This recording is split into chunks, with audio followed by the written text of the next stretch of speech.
Peak Confinement, and today we got Rika in the building. Rika, what's going on? Really nothing. Okay, this said nothing. All right, so Rika, where are you originally from? Well, I'm originally from Miami, Florida. Like a little small little town, brown sub.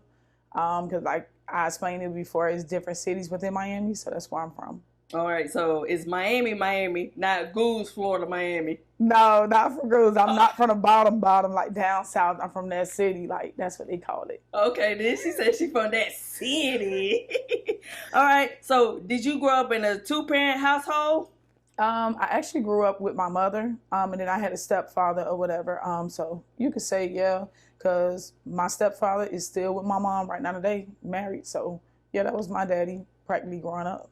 So did he show you love as he was your biological father?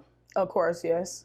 Okay, so you really loved him, cared for him? Yes. Okay. Did you have any siblings? Yes, I had siblings. I had 3 brothers and I got 2 sisters. Did y'all ever fight? Somewhat, yeah. Like coming up, yeah, of course. Okay then. Did you get in any trouble growing up? Not really. Actually, I was a nerd, like coming up, like a straight A student, like in magnet programs, accepting things like that. It's just like in my like older teenage years, like I could say like 12th grade, that's when I veered off, like just doing whatever I wanted to do. So you said you veered off in 12th grade. So was you sheltered in? Like not so much shelter in, kept away. It just was more like I listened to my mom, like what a teenager is supposed to do. Then I started like just getting out, like just doing whatever I wanted to do, like like getting in trouble, having fights, stuff like that. Oh, okay then. So what your mama say about that? She didn't like it. I know she like, damn, Rika, now you know I ain't raised you like that. Actually. All right. So can you walk me through the day that you were arrested for the crimes that you was charged with? And what was you charged with? Okay, well, I'm gonna start from the beginning. I had just signed for probation May the 18th, 2015 for another case. So I signed for a year and a day, weekend jail. So that means every Friday night I would go to the jail and I would turn myself in at 6 p.m. And on Monday morning I would get out.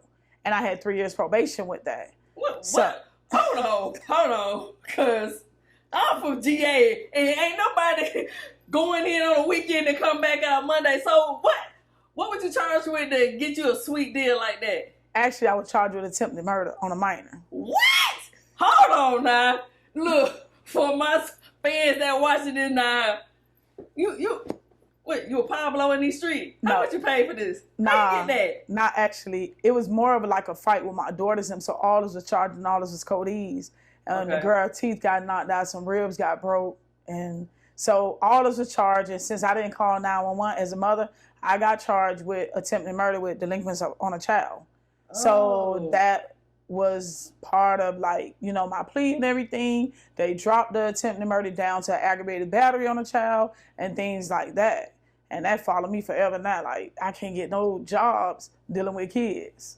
So, do you explain to the people, like, hey, this was the situation that going on? Like, they came to my house to fight my daughter. They ain't want to hear that state prosecutor seeing them teeth missing. Once they see blood shed, cuts there, is no explaining from there.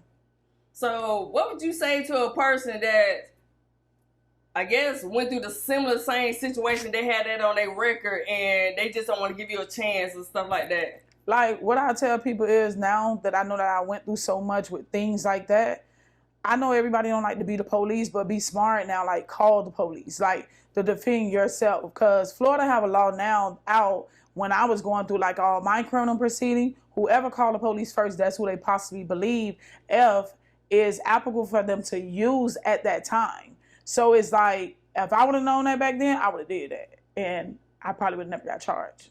Okay, so I see what you're saying. So how would you feel about an individual that's in the street and they have something going on with another individual and they call the police on them to prevent like getting like charges that you had? Would you call them a snitch or how would you label that? What's your definition of a snitch? A definition of a snitch is where you know something. Like if I know my dog, me and my dog been doing something together, and I ran her out before the police get her or know something about her, I think that's the definition of a snitch. Cause why you telling? Like if they don't really know too much inside, why are you giving them, you know, that A1 information? They ain't asking you nothing. Okay. Like both of us got to go down. We got to go down. We got to do what we got to do. You don't tell on me. I don't tell on you, and we gonna keep it like that. And that's gonna be it. Both of us get 3 years. Go with the flow. You know what I'm saying? So I don't know. That's kind of hard too. But dang. So, but what if you and your homegirl was in cahoots and she got away and you got busted? Is you dropping a dime on your homegirl? Yeah, nah, I'm going to do my time. I'm going to lay down. I got to do head count. I'm sorry. Even if she put a block on the phone, she don't see no money for stole, you still going to lay it down and do your time? That ain't my dog no more, but I'm going to do my time. Okay, that then. Ain't my dog. Y'all heard Rika? Rika said she going to do the time, but I ain't her fucking dog no more. All right, so can you tell us about the other charges now that you told us about? Right. So get all the way back to I just signed for probation. I'm in jail just on a regular day.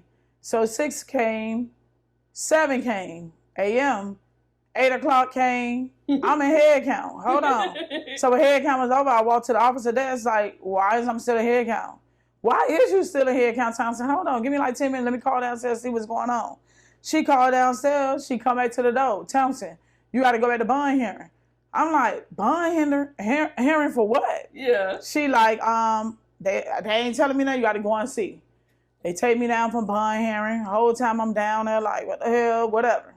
So then I get on a free phone while I'm down there waiting. In Miami-Dade County, it's like, you back in processing again. Okay. Because you back in bond hearing. So I jump on the phone. I call my baby daddy like, hey, what's up, whatever. He like, why you still in jail, man? I'm at work waiting for you to come and pick me up. Mm-hmm. I'm like, I'm back in bond hearing. He like, Rika, what you did? I'm like, I don't even know what they got me in bond hearing for. I ain't thinking none of nothing. So finally they get to my name. And it's funny because my last name is Townsend. It was alphabetical. I'm still last.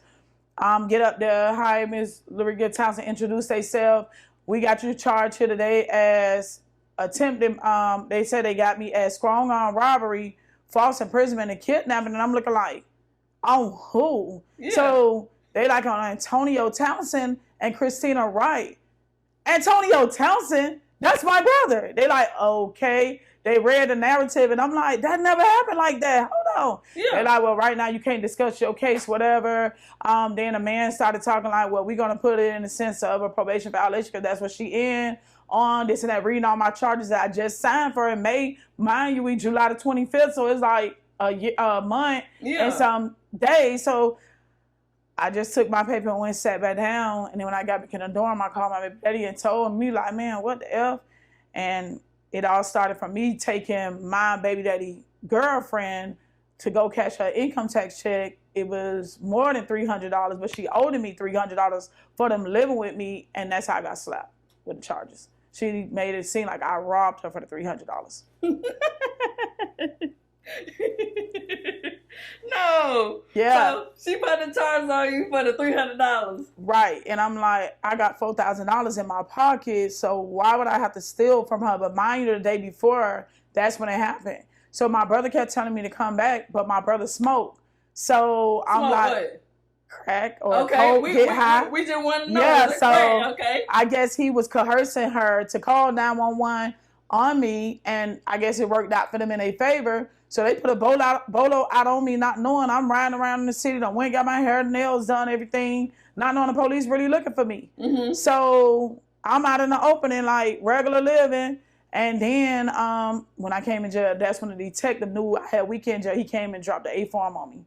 So by him dropping the A-form on me, I was not eligible for release on that Monday morning. What's an A-form? A-form is arrest form. Okay, then. Yeah. What? So basically, they wanted the $300 so they could buy some crack. Well, she practically had more than that. I don't think she got high. My brother did, but he could control her because he was like more like in his 30s and she was more like 19. Okay. So it's more like I could tell you what to do type. Mm-hmm. Like she didn't have family and stuff like that. So yeah. Okay then. So when did you realize how serious the charges were? When I noticed I didn't leave in 30 days. And 21 days came, and I had a court date. They set me off. 30 days came, set me off. The 44th day, they have some in Miami-Dade County, where after 21, 30, 44, they have a chance to either charge you or let you go, and I noticed I wasn't going nowhere. And I'm in jail 1 month pregnant with my son in my stomach, not even knowing that I ever was going to have my son in jail. So did you get a paid attorney or you had to get a public defender? In the beginning, I had a public defender. And I think on my 44th or my 6th month, she told me to take 11.5 years. And I was like, bitch, get the fuck out my face. I'm not taking nothing for something I know I didn't do. I didn't rob nobody. So she was like, well, I was like, man, I told you to get out my face. I was aggravated, frustrated, and I never took 11.5 years. So, yeah. I sat in jail all the way to like my 8th month. I let her go. I told him I don't want her on my case no more. And I got a black man by the name of Michael Swinton. He was a regional counsel. That's a higher than like a public defender and things like that. And he came and seen me on a Saturday.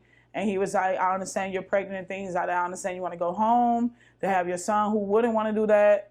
I'm not going to get you out today, but it's going to take me some time. And I appreciate him for what he did. So what happened to the $4,000 that's in your pocket? Did you put it on your books? No. I don't know who stole it out my house because my kids was left alone. When I went in jail, I told my baby daddy, I'm not coming home. He stayed there a little while with my kids and left my kids in the house by themselves. And that's why I don't deal with him right now today.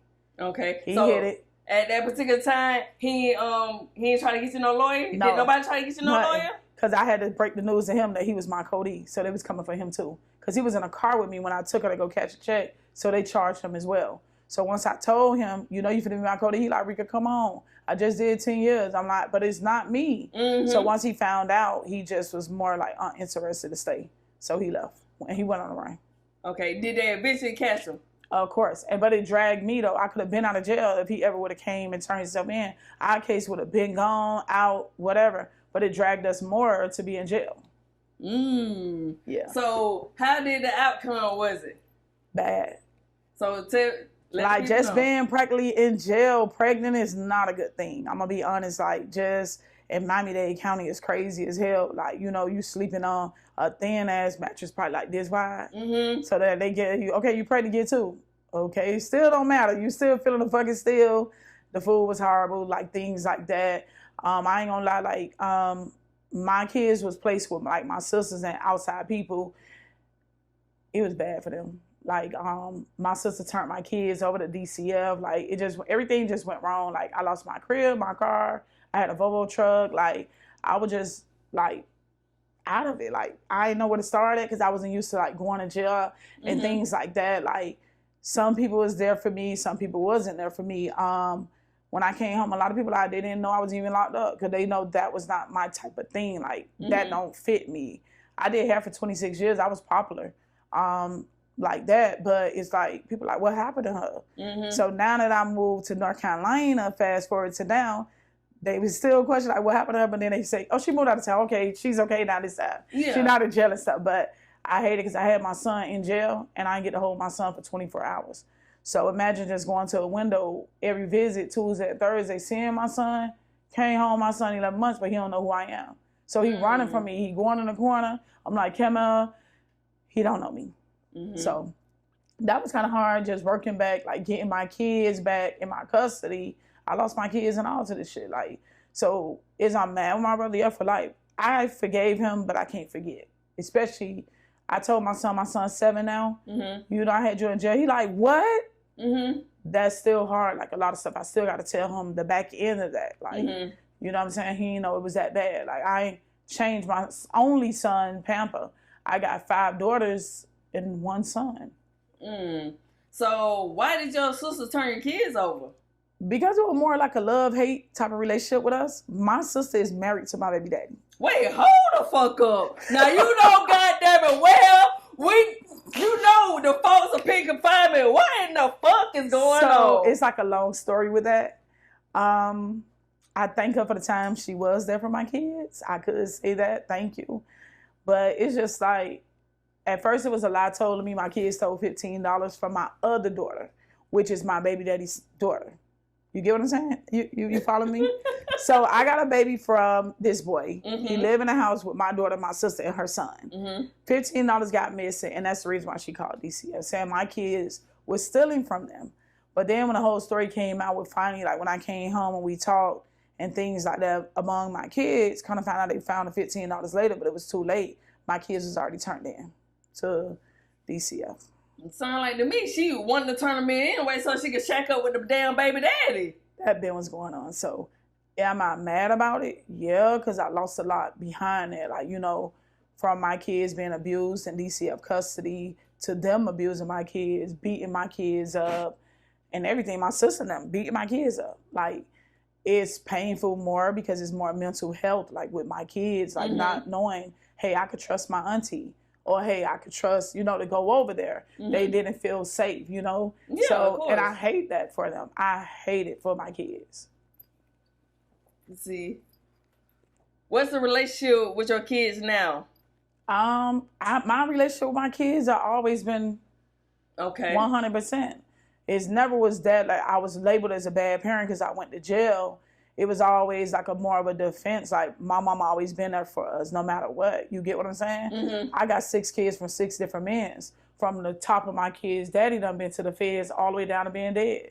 So it's like, it's hard. Like, I raised all 6 of my kids practically on my own. Like, one of my daughter's daddy from Goose, Florida. Okay, Goose. He called 30 years in the feds. He home now. Thank God for that. But overturned, they sliced it in half. So he did 13 in total. My daughters, I got 3 daughters graduated from high school. You get what I'm saying? Like, so I couldn't be so much subject as a bad person because that what was told of my kids. You're going to be just like your mama. And it's not that's not the case. My oldest daughter is married right now I got 3 grandkids. So they're not like their mom. I slept with different men to get my way by. Like, you know, men told me lies. I'm pretty, gave me money, shit like that. Hey, I was in my hustling era. You get what I'm saying? Okay. That's all I knew. So yeah. So was you tricking in a sense? Never. Men just look at me and give me money just because. Okay then. Just because. Still doing that right now today. Just because. So, my fans want to know how you got the 6 baby daddies. Was you involved with each one of them? I'm saying, like, over the years, whatever? Yeah, over the years of me just like dating, I was a non-accepting type person. So, you know how much women still be there. Oh, he cheated on me, sorry. I wasn't for that. Okay. I was just a straightforward type person, like, bitch, get the fuck out of my face with that. Like, so, and next, move on. That's it, simple. Does your sister have kids with your baby daddy? 1 son. What? What in the Jerry Springer? Like, you know, you hear a lot of people say, oh, you know what I'm saying, it's the right thing to do to forgive and shit like that. I'm going to tell you right now, I ain't forgiving no shit like that. Do you have any contact with her? Do you talk to her? Well, this is a disclaimer I'm going to just say, so this motherfucker won't try to sue me or nothing like that. Damn. But yeah, so I be in and out with them people. Like, I don't, they act like they care for me, but they don't.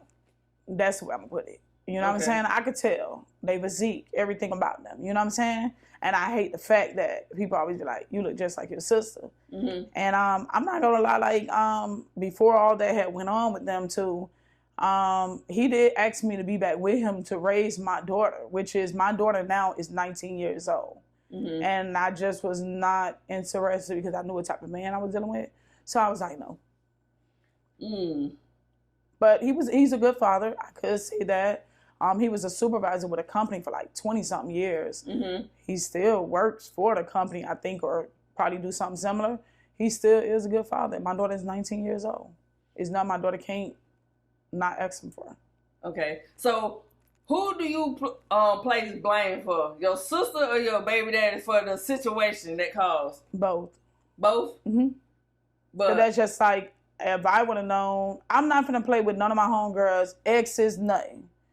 Nobody that been around me, family, cousin. I don't give a fuck if y'all went together 15 years ago. That ain't my thing. I don't give a fuck what he told you, what he's telling me. That ain't me. I'm a city girl. Okay, then. City girl. Shout out JT. You heard Rika. For real. Okay, then. So, how much time did you actually do in the county? 22 months to the door. All right. So what was the conditions in there?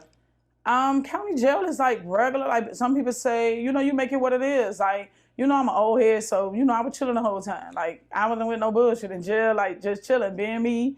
Same way out here. Like, had to keep my hair done, eyebrows going, shit like that. So, I was just on my shit. Like in the beginning, I was getting commissary. I ain't gonna lie, but once I had my son, I was like, put that shit toward my son. Mm-hmm. My kids out there need that money more than me. I was another selfish type of broad. Shit, I made money in her. You know, I know how to write real pretty, like, it courtesy letters for people, shit like that. People seeing the way I was, but they, like, couldn't believe the way I was in jail. Because they knew I was a hothead on the streets. Motherfucker, try me. We gonna go through it. But in there, I was like a soft bitch. I ain't gonna lie. Like, I ain't want to get into nothing because I was like, I got more fish to fry than worrying about some bullshit in jail. Rossi had shit. So I was just chilling mainly. There was you bull-dagging in there? Hell no, but a lot of people like me. They used to call me Queen Latifah, like, because, you know, I had the back braids. Everybody tell me, you look just like Queen Latifah. I'm like, oh, my God. Cleo! Exactly. No. I was just over that. So, you ain't let nobody eat that pussy? Nah, I ain't do none of that. You wasn't tempted it? No, none of that. Like, people so dirty. Like, you know, being careful with Miami-Dade, like, AIDS was like a number one thing. Like, you get what I'm saying? People not clean coming off the streets. Since I was in there at my first run or whatever, I had met like 3 people that had HIV. One, like 2 people knew, and one girl found out in jail, and it was like a heartbreaking type cry, like somebody died. Yeah. Didn't know, 18 years old. That scared me enough to be like, man, what the F? You don't know what you up against. You get what I'm saying? So you have to be careful. Gotta be careful. Did you play with your pussy in there? None of that. That's kind of funny. But when I went home and I had sex for the first time, it's like I spurted forever. Like, the fuck? No. So, for the people that was watching, like you said, it's people coming in there dirty. They have HIV and all that. Is it females in there knowing that they got this stuff and they still mess with them? Still, whatever. We in jail. If a motherfucker saying, I'm going to bite on you or do something, you want that type of pleasure. You know, especially if you've been down 8 months or more, what you going to do? You ain't, you know what I'm saying? So it's like, that's what they do in jail. Motherfuckers loving on each other, doing all that, but got whole husbands at home. They on the phone with their husband like, yeah, babe, put the money in the account. But so when they get in their commissary, they standing with the dyke bitch or whoever. And it's like, what just happened here? Yeah. You know what I'm saying? But yeah. So how did the officers treat you? Oh, I was good on office tip. I ain't get nobody no issue, no problems. I was good because I did hair on the street, so I knew half of them. And I was just on high respect type shit. You get what I'm saying? Like, they wasn't fucking with me or nothing. Towns about that. I ever fucked up. Man, Towns, go sit your green ass down, this and that, whatever. And I used to laugh it off and listen. But I had no issues with, I had one issue ever with an officer ever. Like, but a motherfucker tried me. I told that bitch, I put on her shit, like, straight up. But we didn't get to that. They just put me outside and for a few hours. Like, man, we should pack your shit up, like, threaten me with that, but then let me go back in. But, yeah. So was she talking shit to you? Was she being disrespectful? Yeah, very. And I'm like, you could always come about that green. She was like, yeah, when I'm at home, I said, exactly, I'm going to see you eventually one day. I ain't going to be in here forever. Before you were released, did you have any plans for when you came home? Of course. What was their plans? Just to hug my daughters, like, to forgive them too. Like, you know, going through something like this, putting them through this, even though I really did not know that was going to happen that way. I felt I owed everything back to them time. Like, you know what I'm saying? Everything about me was for my daughters. So it's like, I had to get a place. I had to get a car. I had to get them back. That's number one. So the day I got released on January 9, 2017. I won trial. And I was in the highest court in Miami-Dade County. I was in Rock Court. Rock Court meaning repeat offender court. That's the highest. So everybody walk out of there with 5 years or better. And I was the last person they took to trial. I was in there on a violation of probation with new charges, kidnapping, carry life in Miami-Dade County, punishable by life. So I didn't have no bond. I couldn't get a bond or nothing. So when I went in there, before the judge even started, he told me, if you lose here today, I'm going to give you 2 life sentences. So I actually escaped 2 life sentences. That was great for me. But it was like a whole barrage of things in my head. Like if I ever get to my daughters now, which they came to every visit, and I thank them for that. I'm going to owe everything to them, and that's what I do in my life now. I don't miss out on nothing. My daughters done seen me walk away from a lot of shit now, like, and be like, man, this ain't my mama who I used to know. Yeah. But I'm like, y'all would rather want to know your mama back that you used to know or your mama now. That's not going to have to stand in head count. You get what I'm saying? Yeah. You ain't going to have to come to no window and put the phone or commissary. Y'all were tired of that shit, literally. But y'all did it because I'm still mama, you know? So when I came home, I owed it everything to them, and that's what I do now, man. I don't do nothing out of the ordinary. I used to boost. I used to do all types of shit still, everything, but now I don't do nothing. I live an honest life now. I work, and that's it. Were you ever in an abusive relationship? Hell yeah. I done had a nigga break my fucking nose before. Ooh. Why did you stay with him after that? No, hell no. Okay. Hell no. He's still begging me right now today. So why was you in an abusive relationship? Not so much an abusive relationship. Not even that. Just like now I'm weighing in at 250. Back then I was a tender. Like I was 160. Fine. And I think it was more like jealous of me. So it's like if I go get my like if I dress up and do anything, like, dang, where you going at? I'm only going to the mall. Why you gotta dress up? Damn, how the fuck you want me to dress? Sweatpants and a throw shirt? Yeah, it'll at least cover you up some. But you know when you got that body and you got that confidence about yourself, you doing you. You ain't thinking nothing. So yeah, but it wasn't so much abusive. It just was like jacking me up at that moment, not thinking. But just he started getting crazier more at a time where I had to jump off a second floor one night and run for dear life.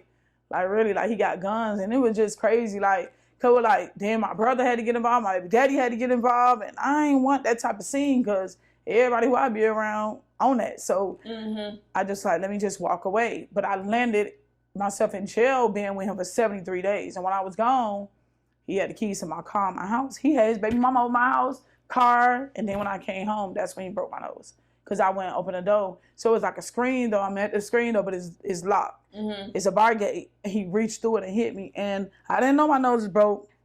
I just knew here was wide. And when I went to the hospital, they were like, yeah, you got more of a problem. It's broke. And I was like, so I got 2 black eyes and went through that. And then they called the police to the hospital because they were like, who did it? And yeah. So did you see any red flags before any of that took place? Just like a little jealousy stuff, but never thinking that it would be that bad. So once I end up seeing that, I just got away from it. I was like, I don't want to be in that type of environment. But that was 2008 or 6, like up in there, I don't remember. But yeah, so I learned from that to not be with nobody else abusive, you know. And then now these days, I see how it is. Really, men are really killing women. Like yes, they are. All right. So, what is the relationship like now with your brother? It's nothing. He live in Georgia. It's like no contact, and it's kind of funny because I forgave him, and I allowed him to come up here to my house, and I let him stay with me again, just off of forgiveness. And everybody like, man, you have a big heart.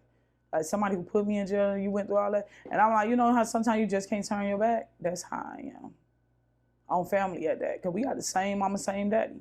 But you know, sometimes family ain't family now.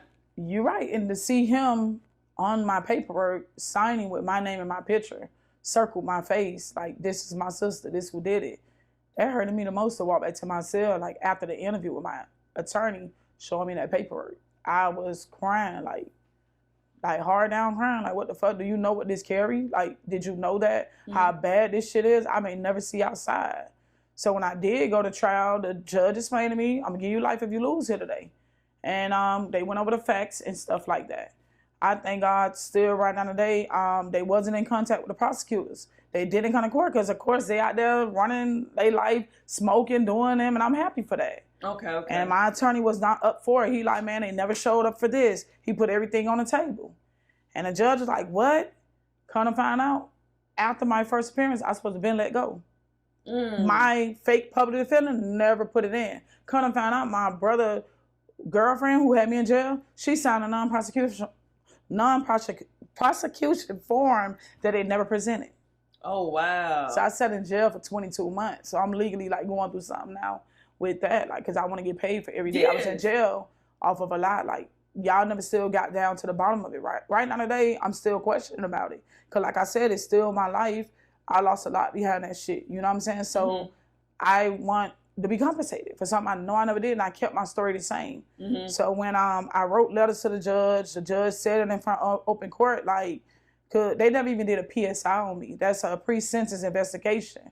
Meaning, like, somebody's supposed to go out and find out what type of person I am, in the hood I grew up, or get my background and stuff like that. They never even did that because they ain't really had no case on me. So once the judge found it out, he made me introduce myself at court. And then he was like, I want to do a sidebar. This don't sound right. When he went through everything, he told me to put my right hand up. I said, Your Honor, you'll tell me what I'm taking today, because it's only me going to have to do the time. He was like, if you put your right hand up, I will explain it to you. So he said on case F-1501, the case that I was in on, he said, I'm going to dismiss all charges. And I was shaking badly, crying like, And then he said on 1401, I'm going to have to reinstate you on your probation. Early termination, if you complete all your I dropped. I screamed loud. And it's funny, my mama all in the back with all purple on, you know, she into God. Like, I told you what God gonna do. Screaming at the prosecutor, you said my daughter was gonna get what? Now she's selling out. My baby daddy that's passed away, he got killed in 2010. His sister and them had me 100 through my whole sentence. Was there like, sis, what I told you? I told you to go walk out. And I thank God for that. I walked out with nothing.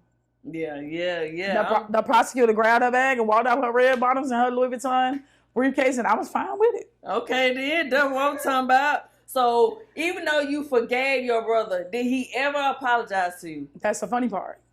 When I left the courthouse that day, my mama said, I want to play my lottery tickets. So we stopped to this store in Overtown in Miami. And my brother was up there high as fuck. Mind you, I'm weighing like 280. I'm fat. He don't recognize me. Man, come on, man. Yeah. Come on. And I see him and I was like, yo, what's up? Yeah. And he looked, he's so high, he don't even know who I am. I said, why you ain't come to court today? Like that. He like, well, man, I was just gonna come down. I said, no, your ass wasn't. If you was, you would have been there. But guess what? God bless me today and you have a nice life. And I walked off. I didn't see him until a year later. So do you think the forgiveness is because, you know, he's in a drug addiction state and he basically just doing whatever to feed his habit? I think that's what happened with the situation. He was more like wanting to just feed his habit and was selfish at the same time and didn't think it was going to go this long and that far. He thought it probably was going to be a slap on the wrist, call the police, and then nothing from there. But not knowing, damn, he even called the jail one time. And was like, could I talk to my sister? And a good officer relayed that message to me. Like, man, you need to get on the phone with your brother.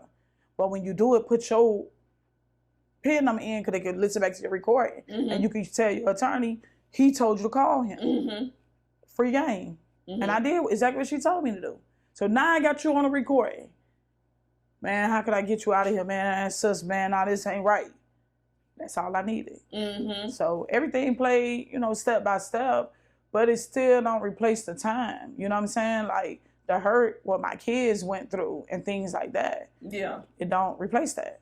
Okay. So you wasn't never like one of those mothers like, shit, I done did 22 months. Like, I don't got time to be dealing with y'all. I'm finna live my best life. Fuck no. I couldn't even walk. I couldn't even think straight. It was so much joy in me. Like, I just really wanted to get to my son, my daughter's like, and the way I did it, I told my mama, let's go to her house. I sat in the back room. I would like call them and be like, you got toys? My babies was little then. So when I left the streets, I think my oldest daughter probably was like, I want to say the 11th grade. Nah, probably like the 10th grade. My daughter graduated now. She's 23. This happened 5-6 years ago. So she had to be like in 11th grade because she went to homecoming when I was locked up. And so my other babies was like, you know, all my kids are 2 years apart. So I said, hey, we got toys at the house. And when they walked in, I would just sit on the bed and be like, Mommy, are you home? Hug me. And I cried so much. And I went through so much that day just not knowing what's next. When I did see my son the next day, it was more like the girl who had my son was my baby daddy's sister. And she had got attached to my son. She couldn't have no more kids because she had breast cancer and she had one daughter. And my son was a great match. So when I was going through all the proceeding of family court saying, hey, you're going to lose your kids because you got a hard charge, that was a door opener for her to say, I got a son now. But I kept telling her at visit, I'm like, man, I'm not taking her. I'm coming home. God gonna let me go when he done with me. I kept telling her that though at the window. So she hadn't got to touch my kids. And I started seeing her, she acting funny now. She not answering the phone for me. She not doing nothing no more. I said, I got to get my fucking kids. Mind you, my mama stay on 103rd and 22nd. I walked from there all the way to downtown Miami. You know how far that was? It took me 2 hours and something, me slowing down, just walking. But I made it. And I went in the course and I told the judge, I want my kids back. I stayed there, I waited for all the proceedings, because they see walk-ins after all proceedings for the day. And he was like, okay, well, if I could do a home visit, and I was like, I gotta find somebody's house to do a home visit in. Meaning that somebody gotta come out and make sure you got beds, you got a roof over your head, you got food going. My sister's a correction officer. And I said, man, let me just pass this home visit, man. I'm telling you, I'm gonna be back on my feet. So this man who was taking care of me from South Carolina while I was locked up, he was like, man, you don't got nobody bank account, I'm gonna put some money in it to get you an apartment. I'm thinking like he finna just send me like $2,000. He sent me 12 racks. I'm like, what the fuck? Never had sex with this man, no name. And then so I'm like, all right, I got 12,000. I gotta get me an apartment though. So I went, I grabbed me a car. Man, I'm on probation. I'm hustling still though. I'm still going out of town, still doing me. And I got me a place. I started off with a 1-bedroom. I moved up to a 2. You know, I kept moving up. And I just got in my head one day. I was like, Miami really is not for me. It's nothing here for me. I just want to go. So I called my auntie in North Carolina. My mama is from North Carolina. She was born in Miami. And I said, I think I'm going to go to North Carolina. Mama said, you're not going to North Carolina. I said, Mama, I think I'm ready. It's just nothing here for me. I felt different, I think, when I got out of jail. Okay. I just wanted to see something different. Like, not knowing nobody. Everywhere I went in Miami, somebody fucking know me. So I made up in my mind, but I still chilled. And then January the 12th, 2018, at a famous restaurant in Miami, I went to go get me something to eat.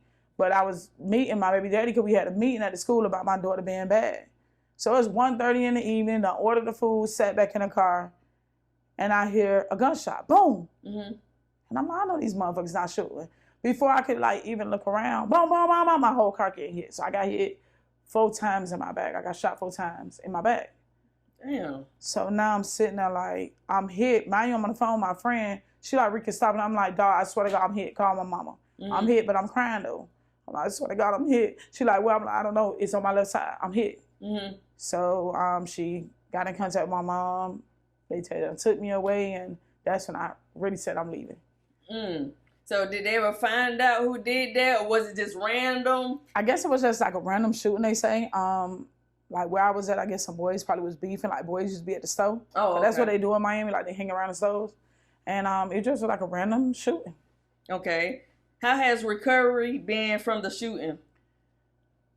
Day by day, just, you know what I'm saying? Just, it was hard in the beginning to just accept the fact of like, dang, really, like I made it. But the doctor told me, you know, if you were standing up, you would have died. So it was like, what the fuck? So I got, one came through under my underarm, like right here. A few were still stuck in my back where they had to actually go in and cut them out. Once they came up, because you know bullets could stay in your body. They call them foreign objects. So I thank God for that. Like I'm still here. So my kids is there for me once again, taking care of me and stuff like that. Did you have any complications from the shooting? I still have complications now, like where I can't wear wire bras and shit like that.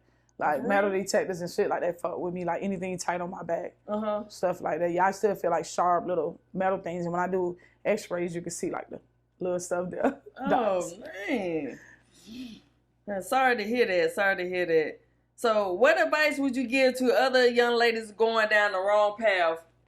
Just stay positive, man. Like, do you, like, you know what I'm saying? Be a leader. Like, don't be a follower. Like, just make great choices. That's it. No matter if it's good or for bad. You know what I'm saying? You got to think for your future and not, like, trying to be cool out here and all that shit. Like, be there for your kids 100%. Like, I hate mothers that put niggas before their kids or shit like that. Like, fuck them niggas, get money. That's the way I see it. Like, shit, it's always replaceable. That's how I had 6 baby daddies. What you won't do, another will do. Always remember that. And they always be like, oh, nobody want to bother you with your kids. I can't tell. They still bothering now. Sugar daddy, whoever daddy, that's my daddy. So, yeah. Just, like, you know, do right in life, you know, and you'll get your blessings off your kids, too. at the same time, God says he watches over babies and fools only. All that other shit that y'all be fake praying on ain't gonna happen. So that's just the way I see it. I just be about my kids. I'm gonna be honest. So do you believe that an individual should move away from their city to, I guess, be successful or to get away from their environment to do better for themselves? Not actually. It was just something I really wanted to do though. I ain't gonna lie, because I had a lot of connects, like when I was in jail. Like I had a lot of pen pals, that niggas that was in the feds that 17, 40 years and shit. And they was already like, I'm in Milwaukee, I'm over here. Mm-hmm. Baby, I got you this and that. So I had a lot of outside advantages upon my head for who I had my mind made up, been way to leave. Not just to only go F with them niggas, but like just me having my mind made up. Like Miami is just like a party place. And I just really wanted to be chilling at ease. And I'm at peace here. Okay. I'm at peace. I don't have to do nothing like really here. I just work, make my money, pay my bills, take care of my kids, live, travel, do what I'm doing. I'm just chilling. And you cool with that? And I'm fine with it. I ain't going so hard in Miami. You got to stay up with the $200, $500 shoes, outfit, clothes, hairdos, all this shit. Does that matter? Does that matter? That don't matter here. But in Miami, it does. But I'm saying for you as a person, does that matter? No. Okay. Because everybody already know who I am. Ain't no faking or no hiding nothing. I'm just the regular old me. Okay then. So what is life like for you now? I see a change in myself. I see a big change in myself. I'm proud of myself. You know what I'm saying? It ain't no letting like me down like tight. I used to blame myself for a lot of things, and then I started realizing it was not so much me. I started realizing just like make different choices, and that's what I've been doing, and I feel much better as a person. That's what it's about.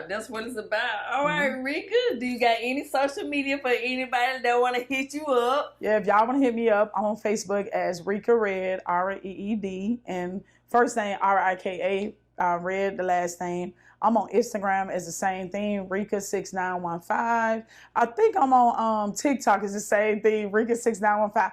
I do not make all these social sites. My kids be doing it, just be putting my pictures up there. But I was a traveling hairstylist, but like I'm more like chilling right now.